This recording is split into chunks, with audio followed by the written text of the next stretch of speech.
বাঙালির জাতিসত্তা দীর্ঘদিন লালিত হয়ে স্বতন্ত্র ধারায় প্রতিষ্ঠা লাভ করে বাঙালি জাতি। সেই লক্ষ্যে বাঙালি জাতি মুক্তির সোপানে দাঁড়িয়ে অনাগত ভবিষ্যৎ গড়ার প্রচেষ্টায় অনড় হয়ে ওঠে।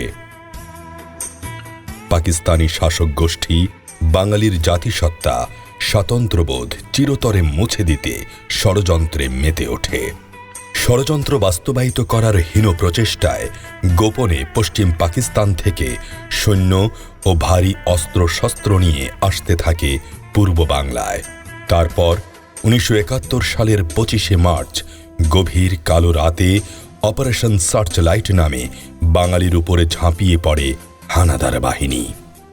শুরু করে গণহত্যা, রক্তাক্ত হয় বাংলা আর বাঙালি। বাঙালি জাতি তার স্বদেশের বুকে এমন বর্বরচিত নৃশংস হত্যাকাণ্ড দেখে হতবাক হয়ে পড়ে। এমন সময় চট্টগ্রামের কালুরঘাটস্থ স্বাধীন বাংলা বিপ্লবী বেতার কেন্দ্র থেকে ইস্ট বেঙ্গল রেজিমেন্টের বীর সেনানী মেজর জিয়াউর রহমানের দীপ্ত কণ্ঠে ইথারে ইথারে ভেসে আসে স্বাধীনতার ঘোষণা। প্রতিধ্বনিত হয় আকাশে বাতাসে, দোলে ওঠে বঙ্গোপসাগরের উত্তাল ফেনিল তরঙ্গমালা। বিদ্রোহী হয়ে ওঠে ইস্ট বেঙ্গল রেজিমেন্টের বীর সৈনিকেরা। জেগে ওঠে বীর বাঙালি, হাতে তুলে নেয় তীর, ধনুক, লাঠি, সরকি, বল্লম। এক নালা দুনালা বন্দুক হাতে ঘর থেকে বেরিয়ে আসে জাগ্রত স্বাধীনতাকামী জনতা। পাকিস্তানি হানাদার বাহিনীর বিরুদ্ধে রুখে দাঁড়ায় বিদ্রোহী বাংলা, বিদ্রোহী বাঙালি। ঘরে ঘরে গড়ে তোলে দুর্গ, গড়ে তোলে মুক্তিযুদ্ধের প্রশিক্ষণ কেন্দ্র।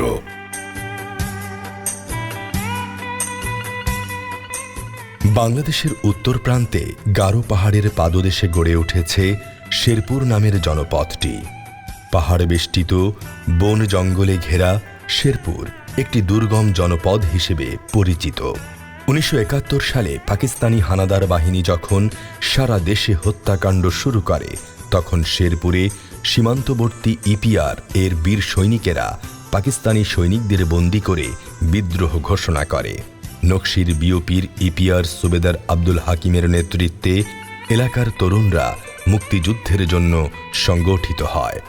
হানাদার বাহিনীকে প্রতিরোধ করতে ইপিআরের সৈনিক আর তরুণদের সমন্বয়ে শেরপুরে গড়ে তোলে দুর্জয় ঘাঁটি। পোড়াকাশিয়া থেকে নকশিতে একটা যুদ্ধে আমি অংশগ্রহণ করি। সেখানে আমাদের একটা মুক্তিযোদ্ধা মারা যায়। তারপরে আমি ভাইডাঙ্গা 1 নভেম্বরে যুদ্ধ হয়, এই যুদ্ধে অংশগ্রহণ করি।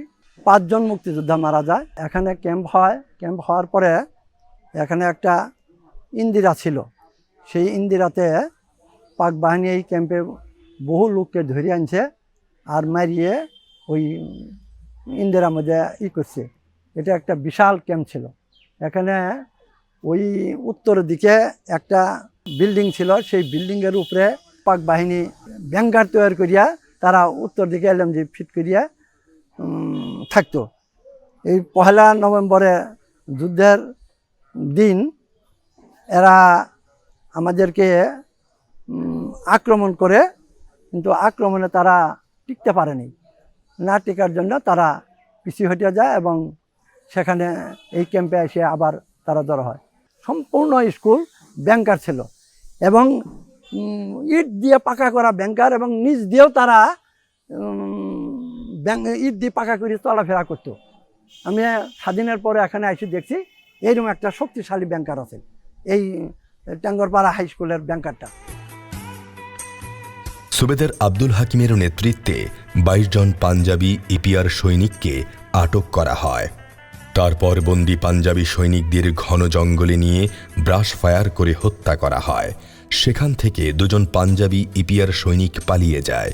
পালিয়ে যাওয়ার পথে একজন পাকিস্তানি সৈনিক গারোকানো এলাকায় জনতার হাতে পড়ে।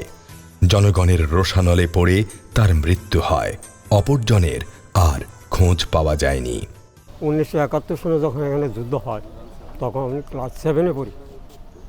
সেই দিন সকালবেলায় আমরা অনেকেই খবর শুনতেছিলাম। এই মুহূর্তে পশ্চিম দিকে শব্দ, বিশাল গুলির শব্দ। এরপরে তারা পর্যায়ক্রমে আমাদের এলাকায় ঢুকে, এবং আমি যেখানে দাঁড়াই রয়েছি এখানে একটা উঁচা বাতর ছিল, এখানে অনেক লোক শুয়ে ছিল আত্মরক্ষার জন্য। এখানে এসে তারা 4-5 জন লোককে মারে। তারপরে আইজউদ্দিন সাহেবকে তারা বাড়ির ভিতরে ঢুকার পরে সে পিছন দরজা দিয়ে দৌড় দেয়। কিছু দূর যাইতেই পিছন থেকে তাকে গুলি করার পরে সে মারা যায়। সেই দিন আমাদের এলাকায় কোনো লোক ছিল না, শ্রীগাল কুকুরের রাত্রে এখানে উঠে নাই। 4-5 জন লোকের মাত্র আমরা জানাজা করছি। শেরপুরের বিভিন্ন থানা থেকে অস্ত্র নিয়ে পালিয়ে আসা ইপিআর ও পুলিশ, মুজাহিদ ও স্বেচ্ছাসেবকদের সমন্বয়ে গড়ে ওঠে সম্মিলিত প্রতিরোধ বাহিনী, সেই সাথে গড়ে তোলে প্রশিক্ষণ কেন্দ্র। 1971 সালের 1 এপ্রিল শেরপুরের ঝিনাইগাতির রাংটিয়া কুন্তিপাতার ক্যাম্পে প্রথম ব্যাচে 12 জন তরুণ প্রশিক্ষণ গ্রহণ করে। নকলাতে উপজেলা সংগ্রাম পরিষদ 11 সদস্য একটা কমিটি হয়, আমি ওই কমিটির একজন সদস্য। আমরা এই দেরাদুর ট্রেনিং সেন্টারে ট্রেনিং কমপ্লিট করি, আবার আপনাদেরকে সীমান্তে এনে হাজির করে এবং সেইখান থেকে আমরা যুদ্ধে অংশগ্রহণ করি। এবং আমি যুদ্ধের প্রথম স্থান হইলো আমার ধানাও কামালপুর, এবং সেই ধানাও কামালপুরে উপস্থিত থাকাকালীন সারা রাত্র আমরা যুদ্ধ চলে। 2 দিন যুদ্ধ চলার পরে আমাদের ওই ধানাও কামালপুর আমরা মুক্ত হয়।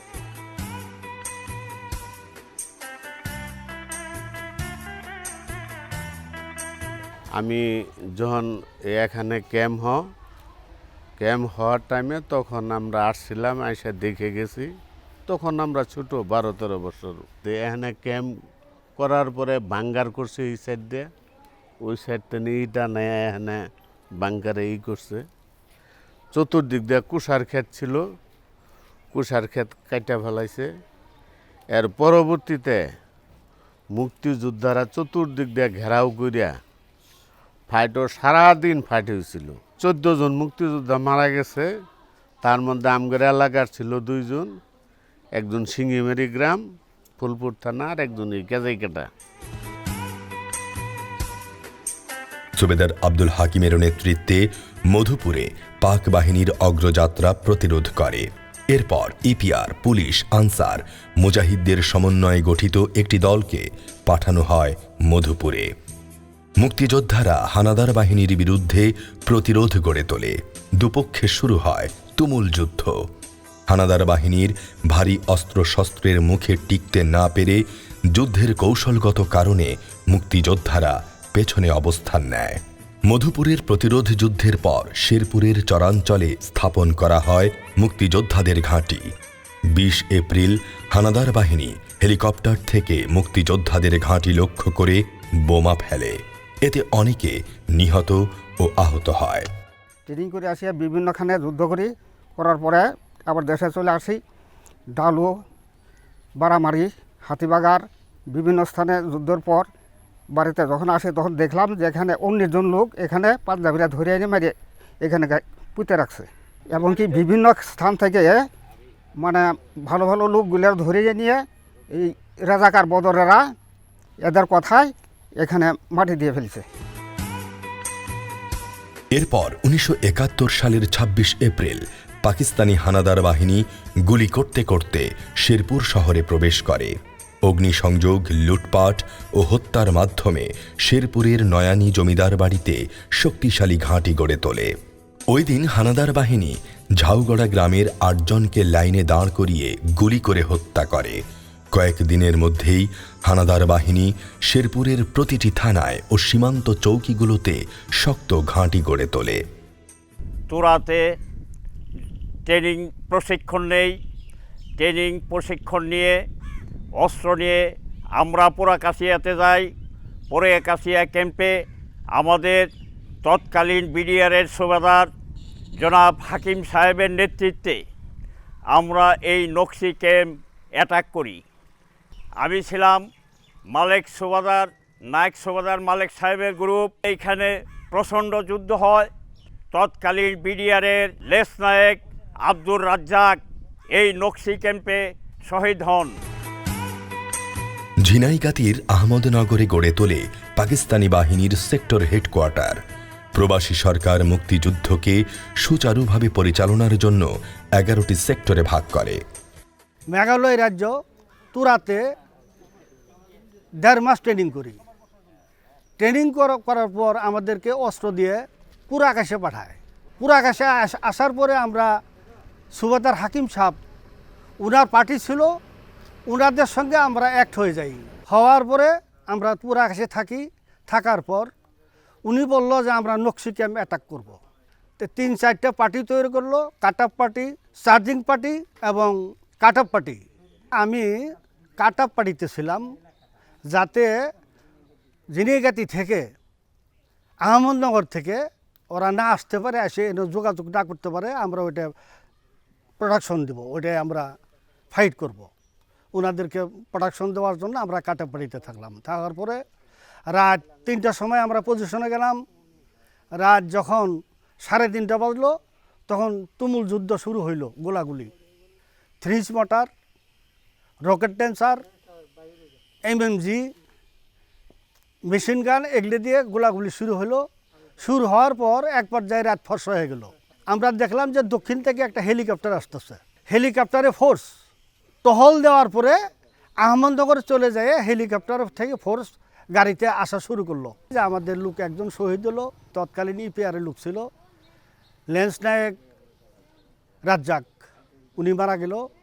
তৎসঙ্গে আরও 2 জন মারা গেছে। ওনাদের বাড়ি টাঙ্গাইল জেলা মুক্তিযোদ্ধা। শেরপুর অঞ্চলকে 11 নম্বর সেক্টরের অধীনে অন্তর্ভুক্ত করা হয়। 11 নম্বর সেক্টর কমান্ডারের অধীনে বীর মুক্তিযোদ্ধারা একের পর এক যুদ্ধ করতে থাকে। সশস্ত্র বাহিনীর সঙ্গে বীর মুক্তিযোদ্ধারা সম্মিলিতভাবে হানাদার বাহিনীর বিরুদ্ধে তীব্র আক্রমণ করে। মুক্তিযোদ্ধাদের আক্রমণে হানাদার বাহিনীর ব্যাপক জানমালের ক্ষতি হয়। এ কারণে হানাদার বাহিনী জগৎপুর, সোহাগপুর, নকশি এলাকায় শুরু করে নৃশংস গণহত্যা। মেঘালয় ট্রেনিং সেন্টারে সেখানে 28 দিন প্রশিক্ষণ অংশগ্রহণ করি। প্রশিক্ষণ শেষে আবার পুনরায় আমরা পুরাকাশিয়া সাব সেক্টরে ফেরত আসি।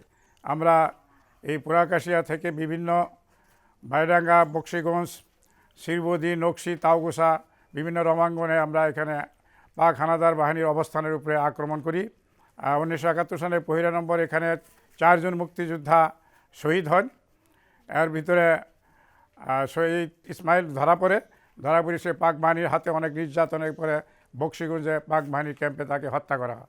আমি আহত হওয়ার পরে আমরা তাকে বিকালে এখান থেকে তার আহত অবস্থা উদ্ধার করি, মেডিকেল কলেজে তাকে চিকিৎসা করার জন্য তাকে আমরা ওখান থেকে প্রেরণ করি। আরেকটি অপারেশনে শহীদ বীর বিক্রম মস্তান বিল্লাহ খরুমের নেতৃত্বে আমরা বিভিন্ন জায়গা যুদ্ধে অংশগ্রহণ করি এবং অনেক পাক বাহিনী মাইডাঙ্গা আবার পুনরায় আমরা আক্রমণ করি। সেই আক্রমণে অনেক পাক বাহিনী হতাহত হয়।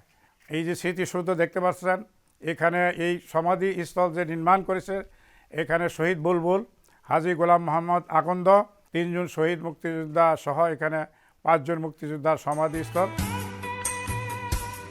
1971 সালের 24শে নভেম্বর শেরপুর সদর উপজেলায় সূর্যদী এলাকায় পাকিস্তানি বাহিনী অতর্কিতভাবে হামলা চালিয়ে শুরু করে গণহত্যা। স্বাধীনতা যুদ্ধের দীর্ঘ 9 মাসে বর্তমান শেরপুর জেলার বিভিন্ন অঞ্চলে 30 থেকে 40টি খণ্ড যুদ্ধ সংগঠিত হয়। ওইসব যুদ্ধে বীর মুক্তিযোদ্ধা ও নিরীহ জনগণ অনেকে শাহাদাত বরণ করে। তোরাই আমরা ট্রেনিং গ্রহণ করি, 30 দিন ট্রেনিং নেই এবং ট্রেনিং নিয়ে আমরা বিভিন্ন রণাঙ্গনে শ্রীবর্দী, বক্সিগঞ্জ, নকশি, ভাইডাঙ্গা এই সমস্ত জায়গায় আমার কোম্পানি নিয়ে আমি যুদ্ধ করেছি। ইন্ডিয়া হালসাটি হাইড আউট ছিল, সেখানে নকশি থেকে মেজর রিয়াজ আমাদেরকে আক্রমণ করার জন্য রাত্রে গিয়েছিলেন। আমরা ওনাদের উপস্থিতি টের পেয়ে ওনাদের আগেই আমরা ফায়ার করি। ফায়ার করলে ওই যুদ্ধেই মেজর রিয়াজ আহত হন। ডিসেম্বরের 3 তারিখে শেষ রাত্রের দিকে ভাইডাঙ্গা ক্যাম্পে আমরা তুমুলভাবে আক্রমণ করি এবং আক্রমণেই ভাইডাঙ্গা থেকে তারা পালিয়ে শ্রীবর্দীতে চলে যায়। সহযোদ্ধা ও এলাকাবাসীকে হারিয়ে মুক্তিযোদ্ধারা প্রতিশোধের আগুনে জ্বলে ওঠে। বীর মুক্তিযোদ্ধারা স্বজনদের হারিয়ে প্রতিশোধ নিতে হানাদার বাহিনীর উপর একের পর এক তীব্র আক্রমণ করতে থাকে।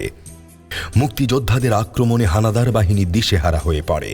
মুক্তিযোদ্ধাদের আক্রমণে শেরপুরের আহমদনগরের সেক্টর হেডকোয়ার্টার থেকেও পাকিস্তানি বাহিনী পিছু হটতে বাধ্য হয়। 6 ডিসেম্বর রাতের আঁধারে পাকিস্তানি বাহিনী ব্রহ্মপুত্র নদ পাড়ি দিয়ে পালিয়ে যায়। 7 ডিসেম্বর শত্রুমুক্ত হয় শেরপুর। আমাদের 2টা টার্গেট থাকে। একটা হলো এই ব্রিজকে ভাঙ্গা। কিনানি যে ফেরি ছিল সেই ফেরি দিয়ে গাড়ি যাতায়াত করত, সেই ফেরিকে ভাঙ্গার জন্য এই 2টা টার্গেট নিয়ে আমাদের একদিন আগে আমরা এই রাঙ্গামাটিতে আসি।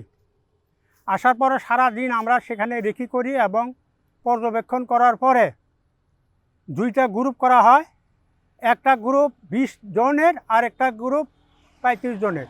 জাস্ট 12টা 5 মিনিটে উভয় 2টা ব্রিজ একই সঙ্গে ব্রিজ ভাঙে এবং ফেরি উড়ানির কাজ আমরা সম্পন্ন করি। বিজয়ের পর হাসি মুখে সগৌরবে শত্রুমুক্ত শেরপুরের মুক্তাঞ্চলে প্রবেশ করে বীর মুক্তিযোদ্ধারা। মুক্তিযোদ্ধাদের সাথে মুক্তিকামী মানুষের মহামিলন ঘটে শেরপুরের মাটিতে। একই দিনে মুক্ত হয় মাগুরা, গোপালগঞ্জ, সাতক্ষীরা, গাইবান্ধা, নোয়াখালী, চুয়াডাঙ্গা। এ খবর সারা দেশে ছড়িয়ে পড়ে। ফলে মুক্তিযোদ্ধাদের মনোবল আরও বেড়ে যায়। সেই সাথে সমগ্র দেশবাসী হানাদার মুক্ত স্বদেশে দেখার প্রতীক্ষায় প্রহর গুনতে থাকে। এই যে মাটি, এটা শহীদের রক্তে ভেজা মাটি। এখানে শুয়ে আছে 170 জনের মতো লোক, যাদেরকে গণকবর দেওয়া হয়েছিল। এমনকি কিছু লোককে ভাসিয়ে দেওয়া হয়েছিল এই নদী দিয়ে। 1971 সনে আমি ঢাকা বিশ্ববিদ্যালয়ে অনার্স পরীক্ষার্থী। আমরা ঢাকা থেকে অনেক কষ্টে নারিতে বাড়িতে আসি। আসার পরে আমরা বন্ধুবান্ধব যারা ছিল আমাদের ইয়াং, তাদেরকে সঙ্গে নিয়ে আমরা রওনা দেই। আমাদেরকে নিয়ে নেওয়া হয় সেই দেরাদুন, সেখানেও আমরা প্রশিক্ষণ দেই এবং উচ্চ ক্ষমতা সম্পন্ন যে সমস্ত অস্ত্র, কামান, গোলা, এগুলিরও ট্রেনিং নেই। এমনকি বিমানের প্রশিক্ষণও আমাদেরকে দেওয়া হয়। আমরা যুদ্ধের জন্য প্রস্তুতি নিচ্ছিলাম এবং মাঝে মধ্যে আমাদের মুক্তিযোদ্ধারা বিভিন্ন জায়গায়, এখানে কামালপুর থেকে শুরু করে আমাদের বিভিন্ন সেই বর্ডার অঞ্চলগুলিতে যে সমস্ত ক্যাম্পগুলি ছিল পাক আর্মি, সেই আর্মিদের ক্যাম্পগুলিতে আমরা হামলা চালাই। একটা কাটাখালী ব্রিজ, সেখানে ব্রিজ অপারেশন সাকসেসফুল। আমরা মাইল 3 ফাঁকে অবস্থান নিচ্ছিলাম আমাদের মুক্তিযোদ্ধারা। সেখানে হঠাৎ করে 3 দিক থেকে আক্রমণ করে আমাদের মুক্তিযোদ্ধা কমান্ডার, ডেপুটি কমান্ডার, একজন সৈনিক অর্থাৎ নাজমুল্লাহ হাসান, আলী হোসেন, মোফাজ্জল হোসেন নামে 3 জন লোক সেদিন সেখানে মৃত্যুবরণ করে। 1971 সালের 7 ডিসেম্বর শেরপুরের মুক্তিযোদ্ধাদের বিজয় গৌরব সমুজ্জ্বল হয়ে রয়েছে। 1971 সালের বীর বাঙালির বীরগাথা ইতিহাসের পাতায় রক্তাক্ষরে লেখা থাকবে চিরদিন। বীর বাঙালির বীরগাথা রচিত হয় শহীদদের রক্তরেখায়, কবির কবিতায় বিজয় গাথা ঝঙ্কৃত হয় শিল্পীর গানে গানে।